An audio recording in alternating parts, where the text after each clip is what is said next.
পরশুদিন বিকেলবেলা হঠাৎ করে আমার হাসব্যান্ডের দাবি হলো যে কোল্ড কফি খাবে।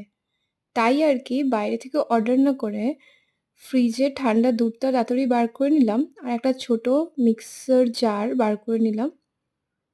তার মধ্যে কিছু আইস কিউবস অ্যাড করে দিলাম আর একটা কফির পাতা অনেক দিন ধরেই রাখা ছিল, সেটা থেকে একটুখানি কফি অ্যাড করে নিলাম। আমার কফির স্ট্রং ফ্লেভারটা খুবই পছন্দ হয়, তাই আমি এখানে একটু বেশি করেই কফি পাউডার অ্যাড করে নিয়েছিলাম।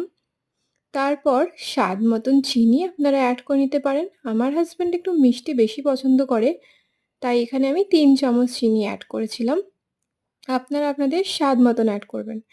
তারপরে সবকিছু ভালোভাবে ব্লেন্ড করে নিয়ে একটা আলাদা গ্লাসের মধ্যে কিছু আইস কিউবস অ্যাড করে দিয়েছিলাম আর ওই কফি মিক্সচারটা অ্যাড করে দিয়েছিলাম।